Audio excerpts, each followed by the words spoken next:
Maayong gabi mga igsuon, mo paambit lang ko sa akong kasinatian nga murarapog liso nga giingon sa ebanghelyo nga haskang gamaya pero nahimo siyang dakong punuan na munga ug daghang langgam ang nanugdon.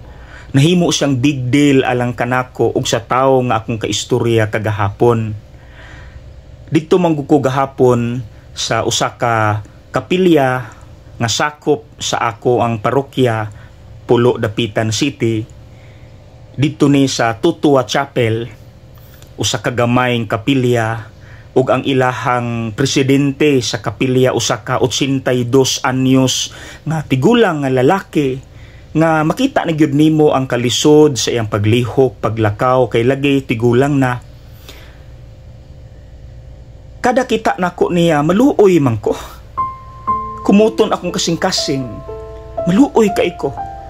Nga pila sa katuig na nga lagad sa simbahan, ang Dios ragyoy nakakita sa iyang serbisyo ug ang mga tao rapod sa iyang kapilya.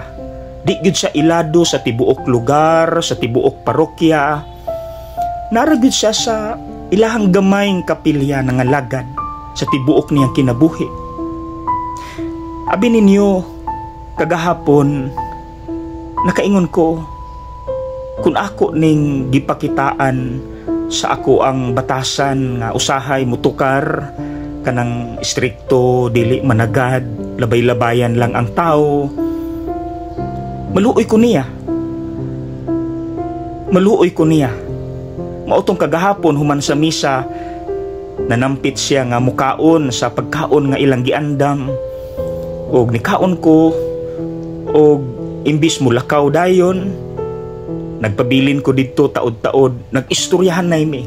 Ug abi ninyo natandog ko kay nakita nako sa iyang panagway haskan niyang lipaya nga taod-taod ning nagkaistorya ug ang iyang kaistorya usa ka pari nga gipaminaw siya.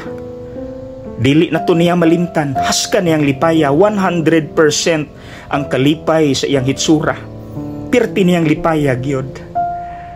Mauna ang ebanghelyo mga igsuon, gamayng liso, pero imong atimanon mahimong dakong kahoy nga mamunga ug daghang langgam ang manugdo niini. Ug maunay nahitabo kagahapon nga simpleng pag-istoryahanay, pero di na tumalimtan ni tatay sa tibuok niyang kinabuhi, ug ako pod di pod nako tumalimtan na. Mauna atong pamalandong mga igsuon, even the smallest act of goodness can become a greater sign of the presence of God. Munang ato untang awaton ba sa mga tao sa atong palibot, pila ramang pag-smile, pila raman ng pakig-istorya, kanang pagpaminaw, mga ginagmayng liso raman na. Pero kana dayong tao nga imong gipaminaw, imong gipakitaan sa imong ngisi, no, sa imong pagtagad, no, dako na kay nag-impact, usa na kadakong kahoy alang kanila. Mauna ang mensahe ni Kristo sa ebanghelyo karong adlaw.